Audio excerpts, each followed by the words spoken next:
The Doc is In is sponsored by Amada Senior Care.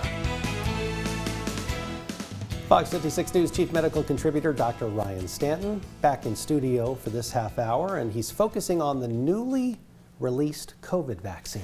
Yeah, this is a big one because this is the largest spike in COVID we've seen in a couple of years, and we're seeing it not only in students, colleges, classrooms, but really the highest risk population within the elderly population. So seeing a lot in the emergency department. Even now we're getting far enough in that we're seeing a lot of the folks coming in with more of the longer COVID related symptoms. And it really has to do with the fact that we're seeing not only this new strain, which is a significant change from what we've seen in the past, but the good news is that the vaccine is now available, has been released, and I've actually called around to a number of pharmacies and they are available here. It is more specifically designed for the current strains that we are seeing, and though it's not mandatory across the board, it is definitely recommended.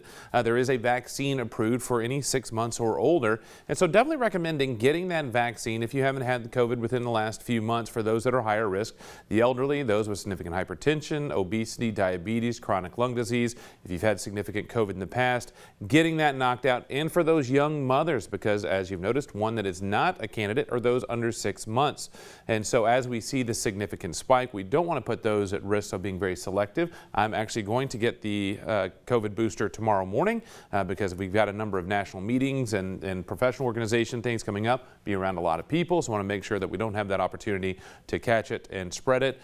So making sure that if you're higher risk, healthcare in a long-term care facility, elderly, higher risk population, go ahead and getting that knocked out because we want to try to avoid getting this one as much as possible and preventing from having to see me in the emergency department. The people who are getting COVID nowadays, are you seeing a lot of hospitalizations or is it minimal? The good news is the hospitalizations and deaths continue to drop off because of the combination of natural and vaccine-created immunity, so our bodies have some familiarity with COVID-19. So it is still a higher risk than the flu, but it is still, it is dropping off. But the bad news is the complications I'm seeing are those that have had COVID early on and have the chronic scarring and lung disease, or those that have significant risk factors such as asthma, COPD, emphysema, and are at more risk for having the decompensation lung disease, them getting admitted to the hospital. And of course the elderly, long-term care facilities, those in their 80s and 90s that have very weakened immune systems are coming in and seeing us just because of not tolerating